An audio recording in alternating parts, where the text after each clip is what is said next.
পৃথিবীতে এমন একটা জায়গা আছে যেখানে আকাশের রহস্যময় আলোর গোলা আজও দেখা যায়, আর বিজ্ঞানীরাও এখনো নিশ্চিত নন ওগুলো আসলে কি। না, এটা কোনো সিনেমা নয়, এটা একটা বাস্তবের ঘটনা। নরওয়ের হ্যাসডালেন ভ্যালিতে প্রায় 90 বছরেরও বেশি সময় ধরে মানুষ আকাশে অদ্ভুত আলোর গোলা দেখতে পাচ্ছে। কখনো সাদা, কখনো লাল, আবার কখনো হলুদ আলো। সবচেয়ে ভয়ঙ্কর ব্যাপার কি জানো, এগুলো কখনো এক জায়গায় স্থির থাকে, আবার কখনো মুহূর্তের মধ্যে অবিশ্বাস্য গতিতে এক জায়গা থেকে অন্য জায়গায় ছুটে যায়।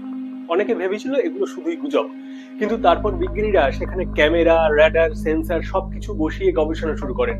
আর আশ্চর্যের বিষয়, এই রহস্যময় আলোগুলো সত্যি যন্ত্রে ধরা পড়ে। মানে এটা মানুষের কোনো কল্পনা নয়।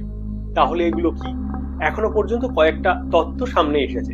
ডাস্ট প্লাজমা থিওরি বলা হচ্ছে, বাতাসের ধূলিকণা, আয়নিত গ্যাস এবং রেডন ক্ষয়ের ফলে প্লাজমার মতো আলোক বল তৈরি হতে পারে। দ্বিতীয় তত্ত্ব অনুযায়ী এই ঘটনা পিজো ইলেকট্রিক এফেক্টের ফলেও হতে পারে। একটি তত্ত্ব অনুযায়ী হ্যাসডালেন ভ্যালিতে প্রচুর কোয়ার্টজ যুক্ত শিলা রয়েছে।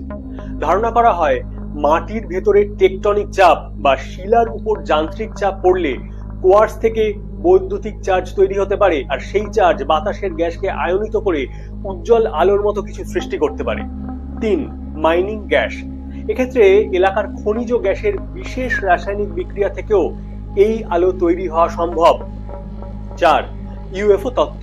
এখানে অনেকে ভিনগ্রহ যান বলে এটিকে মনে করেন, কিন্তু এই দাবির পক্ষে কোনো গ্রহণযোগ্য বৈজ্ঞানিক প্রমাণ এখনো পর্যন্ত নেই। তাহলে প্রশ্ন হলো, হ্যাসডালেনের এই আলোগুলো কি শুধু বিরল বৈজ্ঞানিক কোনো ঘটনা, নাকি এমন কিছু যার ব্যাখ্যা এখনো মানুষের জানা নেই? কমেন্টে আপনার মতামত জানাতে ভুলবেন না। চ্যানেলে নতুন হলে চ্যানেলটিকে সাবস্ক্রাইব করবার অনুরোধ রইল। ভালো থাকুন, নমস্কার।